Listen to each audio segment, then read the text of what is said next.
Welcome to a Monday edition of Morning Scone presented by Brock, the Baptist Orthopedic Clinic, Hudco Roofing, HudcoRoofing.com.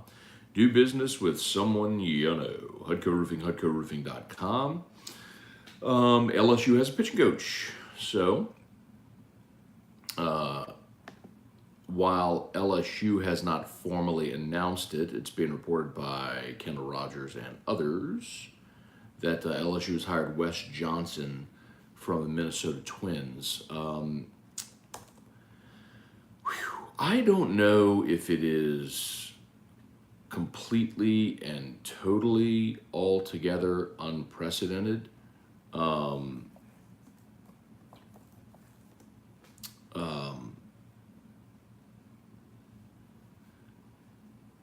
But it is certainly rare that that a major league pitching coach would leave in the middle of the season to take a college coaching job. I tweeted this last night.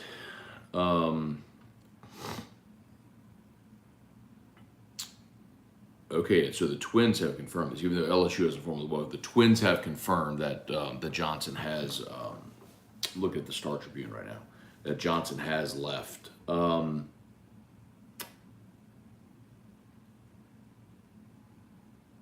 So a couple of things, and then I'll say some good mornings, and we'll delve into your questions.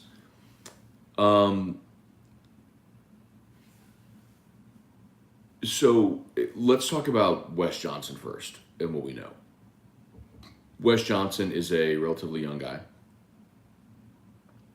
He is 50 years old.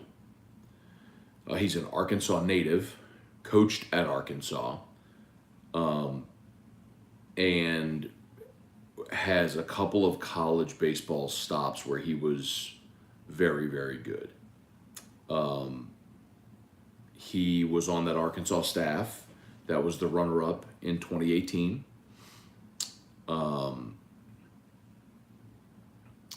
And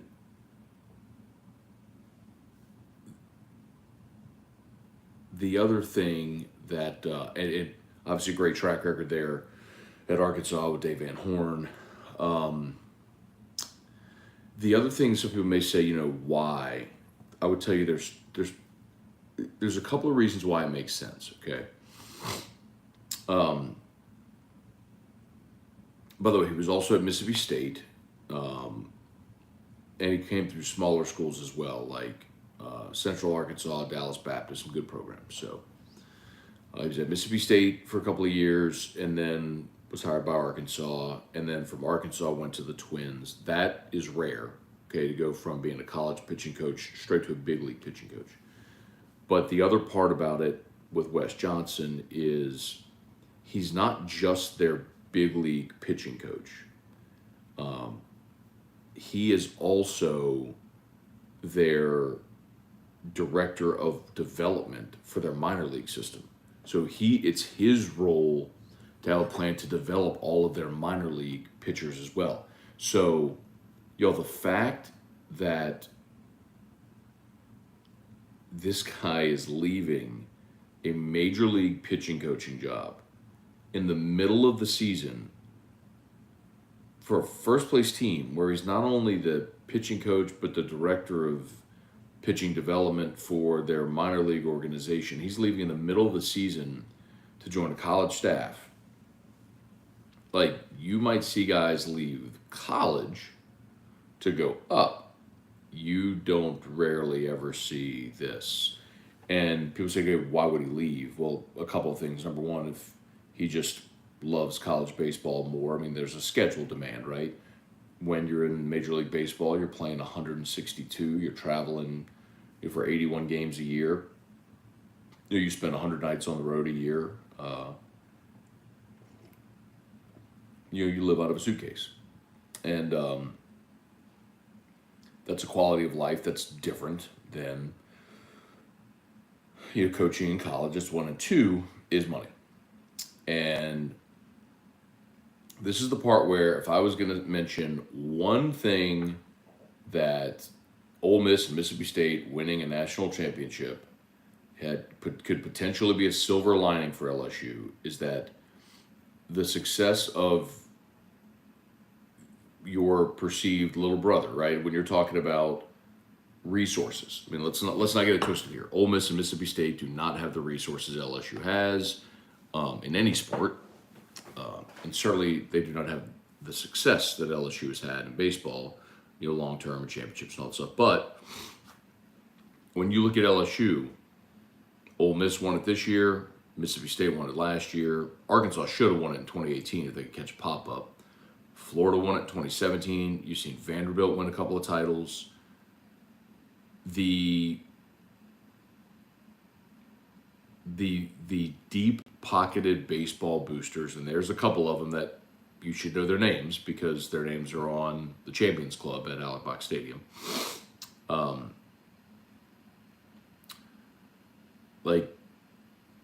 They want to win again now. So when you look at Wes Johnson, a major league pitching coach makes this. I'm gonna give you a big range here, but I made a few calls last night, and I don't know exactly what Wes Johnson was making, but a range for a big league pitching coach, $250,000 to $500,000. So it's a little stunning that you got to believe LSU is paying him more than that, right? Jason Kelly was making $4 million. So how much is Wes Johnson getting? I don't know. It will be public record whenever his contract is signed and approved by the Board of Supervisors. We'll know what he made, what they're paying him. But just keep that in perspective, okay? So the opportunity to make more money, to coach college at a place like LSU, to have not as crazy a schedule as you have in a big league organization, makes a little bit of sense. But LSU clearly had boosters step up willing to pay that pitching coach. And then when you look at what's happened in recruiting over the last day, I told you all the day I left, told you on Thursday, said these next 72 hours, we're going to define LSU for the next decade, or half decade, certainly. But there you go. Now you're seeing why. You get Tommy White, you get Christian Little. By the way, LSU is not done in the transfer portal either, by the way. So, they are scouting heavily pitchers in Cape Cod right now. They're in the portal, and there are 2 more infielders. I'm not going to name their names, but that could one of them could very likely pop for LSU.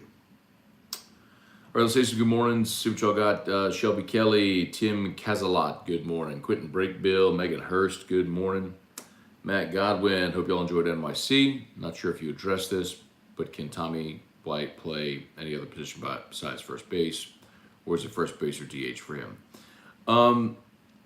If you move him, Matt, you end up in the same situation you did last year with Jacob Berry, a guy that's just not a plus glove. He's on this team to hit homers. So he'll very likely play first or DH,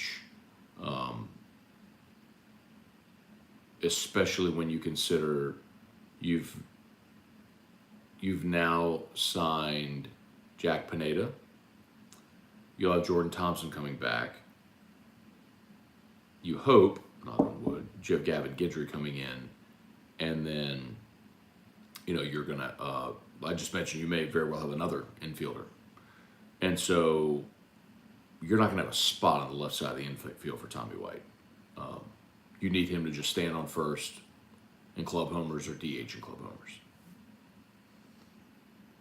Barry Day, good morning. John Bro, what's going on? Hey, Dad, good morning. Deborah Cowart, good morning. Chase Pellegrin, Lawrence Burley, good morning. Shelby, this is the best weekend I can remember for LSU baseball where they didn't play a game. You forget, Shelby, it was like this last year too. When they got the Jacob Berry news, and then we were looking at other transfers, assuming it was all going to go great. But yeah, this was a significant weekend. Thomas Bergeron, Aaron Everett, Good morning. Good morning. Let's see. Tim Godreau, Trivia Carter, good morning. Jeremiah Hartle, what's going on? Or Hardell. Spurge, good morning. Rapid batches. Let's see. What if the Saints trade for Josh Jacobs or Saquon Barkley? So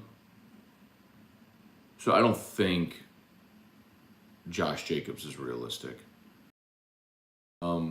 I'm sure the Giants would entertain offers for Saquon, but I don't know that you're going to be willing to give up the type of capital that the Giants would likely want in a Saquon trade. I'm looking up his contract right now. They picked up his fifth-year option, which is this year, which is 2022. So, I mean, he's at $7.2 million. You could afford it this year, but the only way you do that is if you sign him to a long-term deal. I don't think they're going to sign another running back to a long-term deal while you've already got Kamara under a long-term deal. Let's see. Jeremiah said Hutco roofing jingle. You know what, Jeremiah? Let's get this Monday started off right. Here we go. Here we go. Hutco roofing. Hutco roofing. When you need a roof, call someone you know. Scone, Ontario. All you need is Hutco. Hutco roofing. Hutco roofing. Call Hutco roofing. 364. 1007. Roofing. Hutco roofing. Hutco roofing. Awful weather last night in the BR, y'all. Awful weather in the BR. And actually hail in Lake Charles. Do not wait, y'all. Let us come do that free no obligation roofing inspection. Hutco Roofing, HUDCOroofing.com. You can always email me directly, matt@HUDCOroofing.com. Let's get you rolling. All right. Courtney Store, Kerry Hughes, Minneapolis is not a great place to live either. Bet that was a big part of it. Yes, it's very cold there. But the weird thing is, Kerry, that's a great organization. Like the Minnesota Twins have maybe the richest owners in baseball. Yeah, they have a beautiful new stadium. They're in first place. I mean, there's a lot about that organization to like, but it's,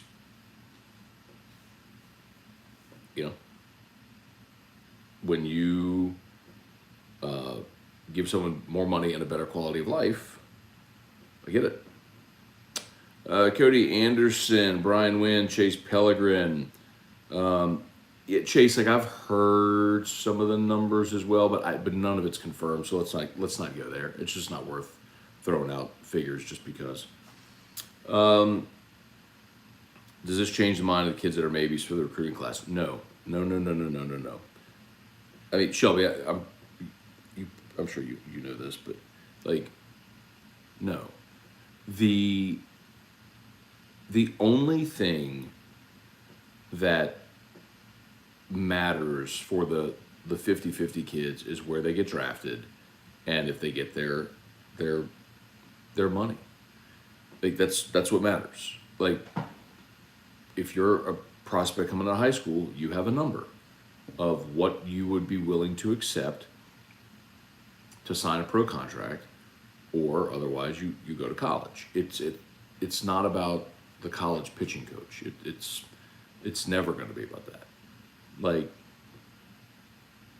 The opportunity is with NIL for guys that might be rounds 8 to 10, guys who might be signing for low six figures. Well, you could make a compelling case to that guy. Hey, we can give you NIL money, and you get to, instead of riding a bus, you get to fly private. You get to stay at West Campus Apartments instead of in crummy hotels. When we travel, you stay in nice hotels, you get this beautiful facility, yada, yada, yada, yada. Big man on campus, playing in front of 10,000 people, all that stuff. That's the sell. But if guys get their number, they're going to sign. Brant Robe and Morning Scone, one more week than vacation time. All right. Samuel Merrifield, Matt, have any of the LSU baseball signings stated publicly declared that they're foregoing the MLB draft? So you can't forego the draft, Samuel. And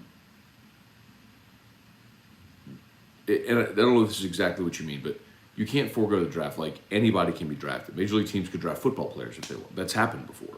So, like, Tom Brady was drafted in baseball, in the baseball draft. So, a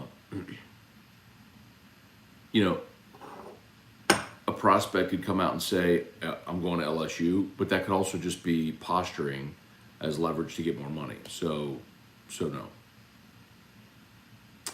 Dustin Theos, can I get a Calica to start? Calica to start off this Monday. There you go, man. Not going to be too loud. Drew and Eric are still sleeping. Rudy Ewell. Chris Archer said in all his years in the show, he's never seen scouting reports as good as Wes Johnson's. Excellent. I believe it, man. Let's see. Casey Spencer, Kenneth Westbrook, good morning. Chase Hasty is the only maybe that's making the decision based on pitching coach. I think he's talking about the signees, not transfers. And Hasty's also a guy that, you'd like to have him back, but you're gonna have to see how roster numbers work, man. I mean,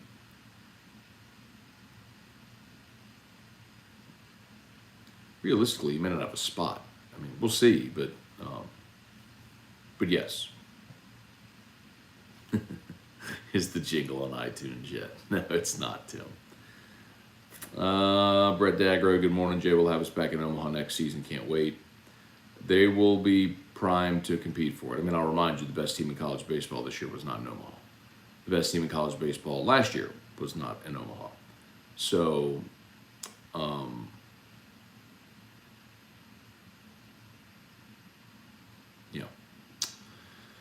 it's never a given. But as we've seen, LSU hasn't been there since 2017. It's been 5 seasons. You've played 5 seasons without going to Omaha. That's a long time. Too long for this program.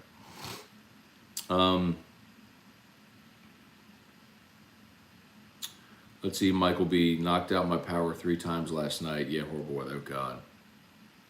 That's why you should have a Generac standby generator from our friends at Shoots Electric. Glad we got ours. We did not lose power last night, but glad we got ours, man. It's weird, like, you don't want the power to go out, obviously, but I'm kind of interested / excited that when it does, our generator power on for the first time, I'll be like, oh, look, it worked. Anyway. Larry Garner, good morning. Jay Reach, how much money do I need to save up for an Omaha trip next year? Depends where you stay and if you're flying or driving and all that sort of stuff, and how long you're going to be there. But yeah, man, LSU will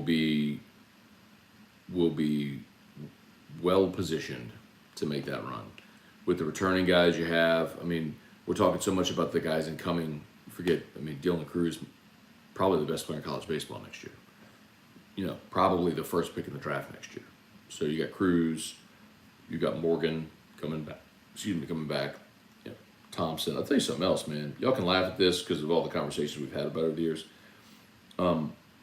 Apparently, all of these recruits or all of the transfers, when they come to campus, Alex Milazzo is the one who's like hosting them, and Jay Johnson he said Milazzo is my best recruiter. He just keeps like Milazzo's taking these guys around, taking them out, whatever, and he keeps landing them. So you get Milazzo back, obviously you're better defensively at catcher next year, which we talked about. You add, Thompson's back, will play somewhere on the infield. Pearson, Stevenson, your outfield returns intact. you Trey Morgan wherever he's going to play, first, outfield, whatever. You got a great returning core, and then you're adding to it. The guys we've talked about, which is pretty incredible. Let's see. The world needs Yankees, Stros, Dodgers, Braves. Yeah, man, that would be a phenomenal Final Four if it worked out that way this year in baseball. Jeremy Nuslock, good morning. BC 97, do they get the pitcher from UCLA now? BC 97, yes. And I think what you have there is sometimes guys commit silently and they just don't want it public. Like they'll commit to the staff and they just don't want it out there yet, or for whatever reason. And I think that's probably one of those situations where they already have his decision. It's why, I think Kendall tweeted about that. Shoot, seems like a month ago now, but yes, and they're not done. Y'all's always shout out to Brock, Batters Orthopedic Clinic. Of course, Brock Rock and Wine coming up August the 6th, counting down the days. Y'all get your tickets at brortho.com. Tell a friend. In Tiger Stadium, in the South Stadium Club, Saturday, August the 6th. Throw on a nice shirt, maybe a sport coat. Go listen to some live music. Drink some really good wine. Eat food from some of the best food vendors, best restaurants in town. Help raise money for the Brock Foundation. brortho.com, brortho.com. Sam Nicello, I much preferred when Ole Miss had a championship and nothing. Yeah, make no mistakes. I'm not talking about it much this morning. I really haven't talked about it at all. Focused on LSU, but I'm not excited about Ole Miss winning. Like last year, I was not excited about Mississippi State winning. If you're like this whole SEC blah blah, like that does nothing for LSU. As you've seen, you've gone the last half decade now, and you've watched Florida, Vanderbilt, Mississippi State, and now Ole Miss all win championships. And I mean, Arkansas should have in 2018. Catch a pop foul and you're the national champion. So that does not help LSU. All that does is distance LSU from its history even further, to say that it was 13 years ago that LSU won the 09 championship. I mean, if you're a 16, 17-year-old high school player right now, you are 3 or 4 years old then. Like, you have no concept of LSU winning a national championship in baseball.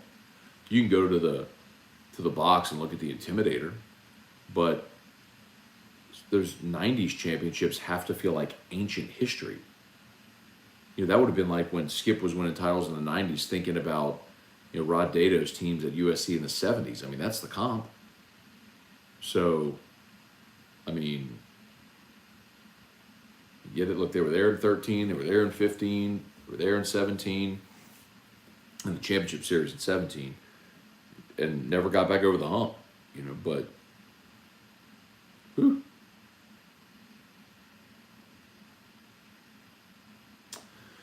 All right, y'all smash that like button if you haven't done so yet. 98 watching there on YouTube, 67 on Facebook. So we got about 160 watching total. That's awesome. Thank y'all so much. Appreciate it.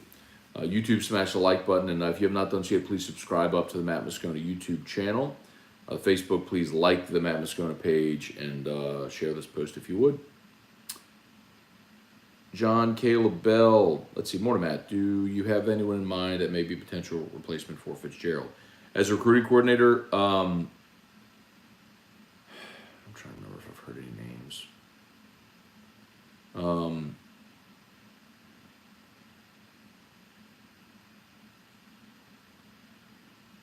Not off the top, man. Sorry.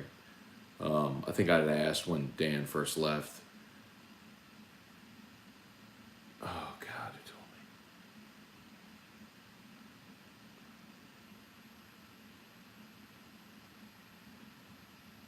Oh, blanking right now. Let's see, Tim, Matt, how does Trey Morgan take the news on having to move to another position? Tim, he's fine. Like, I mean, I've told y'all this for 2 years now, and a lot of y'all just scoff at me. Trey Morgan is not going to play first base at the next level. No team puts an athletic player at first base at the next level. It doesn't happen. You don't put athletic guys at first base. You put big dudes that just club homers and catch the baseball. Like, that's where you hide a bat. I mean, you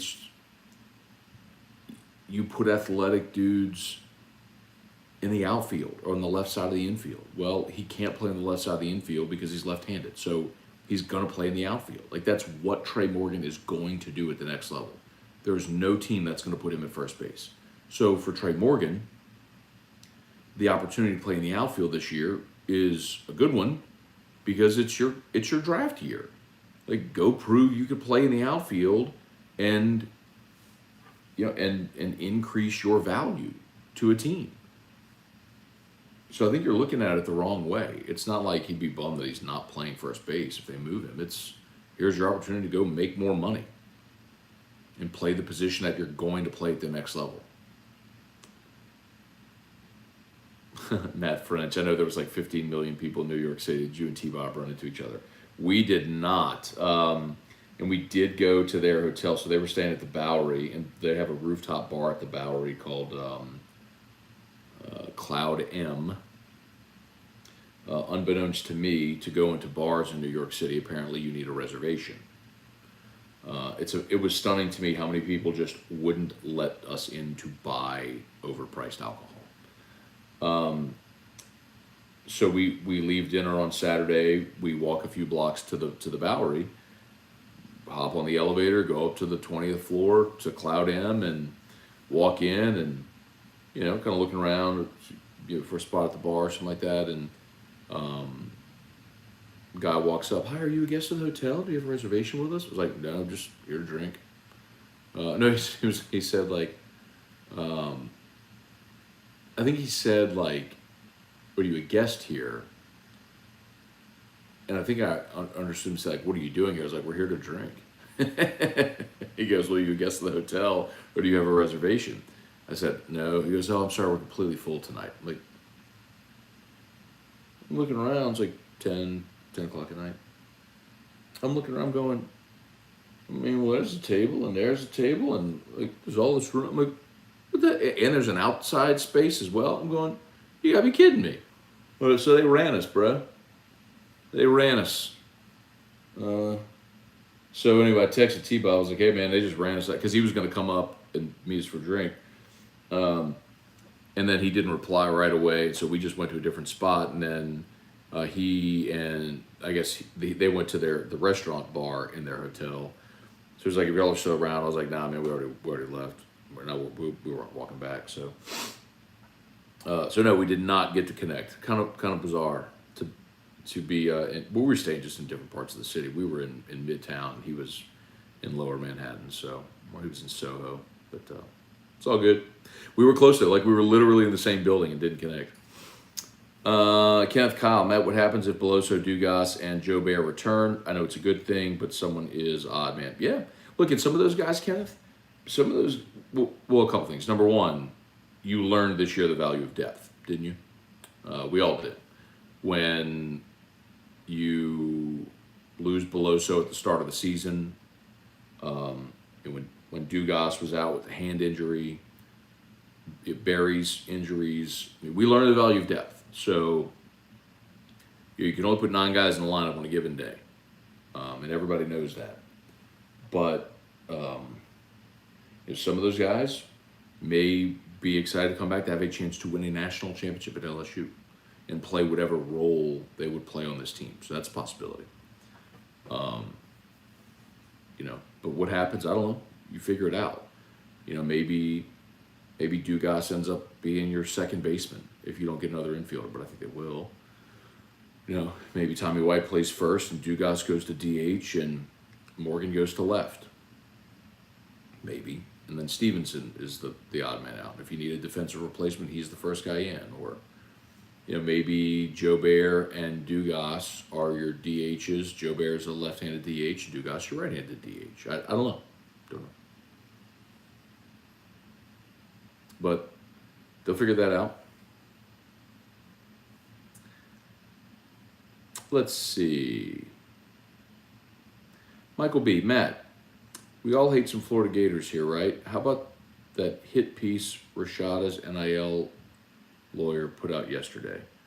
Didn't see it. What did he do? We were traveling yesterday.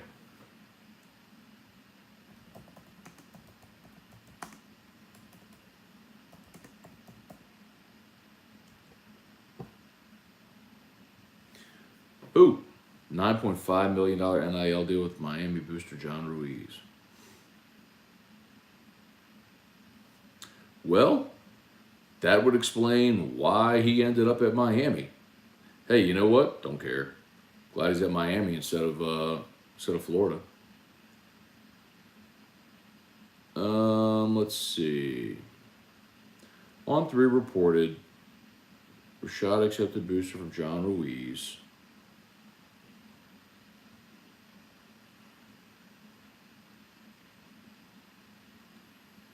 Michael Caspino of Forward Counsel said Rashada declined an offer worth millions in his commitment to Miami. The other offer was an $11 million deal would have received if he had chosen Florida. Wow. Then Ruiz said, by the way, John Ruiz, attorney at law, that's John Ruiz is the billionaire booster for Miami. So he tweeted, the report by On3 is inaccurate. I've never spoken to Mr. Caspino about Jaden Rashada. Mr. Caspino and I spoke about an unrelated player months ago and have had a very professional and pleasant conversation. I respect him. Wow. Interesting. Okay. Anybody still wonder if dudes are getting paid in recruiting?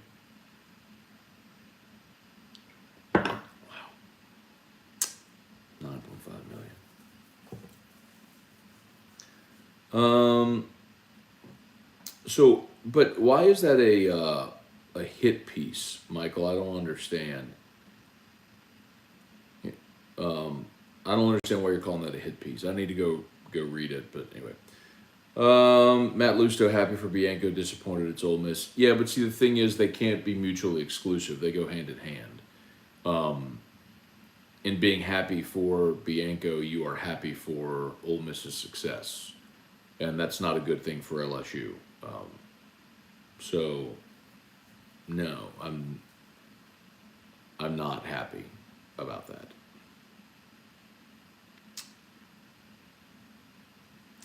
Yeah, Jay Reach, how about the baseline call costing Oklahoma a run? That, so if you missed it, Oklahoma had runners at the corners and 1 out. They sacrifice, or they squeeze bunt, and the run scores, and Hunter Elliott throws the ball up the first baseline. And so now you have second and third, 1 out, and the first run of the game in. It was 0-0 at the time. Ole Miss challenges to say that the runner was out of the baseline, and they overturn the call. So the runner's out, the base runners go back to first and third, and they take the run off the board. That just fundamentally changed the game, obviously. I mean, Oklahoma would have had the lead, a 1-0 lead with runners at second and third and 1 out. Maybe at that moment you chase Hunter Elliott from the game. Anyway, so they review it and they overturn it, which was just dreadful. It's one of those, like, the letter of the law thing, but the comp I would give, it's like, it would be like calling a touch foul in a tie ball game in the fourth quarter of Game 7 for the NBA championship. Like, was there contact? Yes. Did it alter anything involved in the play? Absolutely not. Hunter Elliott's throw was behind the base runners, to the dugout side. Like, if Hunter Elliott makes an accurate throw and they get the base runner, they're not challenging the play at all. Anyway, yeah, it was terrible. It was a terrible call. I mean, maybe Ole Miss goes on to win anyway, or maybe they don't. I mean, you had the makings of a really big inning there for Oklahoma, and yeah, whatever, that's what it is. Trivia Carter, good morning. I hate Monday. I love Mondays. Yanks bust out 16 in the third, consecutive no-hit innings with a vengeance yesterday. Yeah, they sure did. Apparently, I am Yankee kryptonite with leaving New York, and then finally they break through and get a walk-off homer from Judge. Spurge, you had a nice collection of whiskey back there. What's next on the list? I don't know, Spurge. I'm not hunting anything in particular right now. That's not a great answer, but you know, always on the lookout. D, good morning. Spartan King, I think we will need more quality pitching depth. Can never have too much of that, Spartan King, and I think they're not done there as well. Fonzarelli, what's up? Matt, what are the numbers looking like for baseball? How many spots do we need to make room? So you don't know Fonz, until the draft happens. You don't know until the draft happens, and you know what signees are going to show up on campus and which guys are going to sign professionally. So I wish I could give you a better answer than that, but we won't know until mid-July when the draft ends. Wendell Norman, good morning. All right, y'all, I think we're just about done here. Vernell Thomas, Gary Atchison, Haley Wagley, Jordan Thompson has been playing third in summer ball, doing well from what I've read. Yeah, he's up in the Cape. He's doing very well, and that's likely where he's going to shift. I mean, Jay's going to bring all these guys in and let them compete, and then put them in the best spot. But yes, if Thompson needs to move to third, that's what he'll do. Okay, we are done, y'all. As always, shout out to Brock, brortho.com. Remember, Brock Rock and Wine, August the 6th. Tell a friend. And, of course, Hudco Roofing, hudcoroofing.com. In particular, if you had hail in the Lake Charles area last night, give us a shout. Love to help you out. Hudco Roofing, hudcoroofing.com. All right. Y'all have a great day. LSU Daily returns. AFR 3. We'll see you. Peace.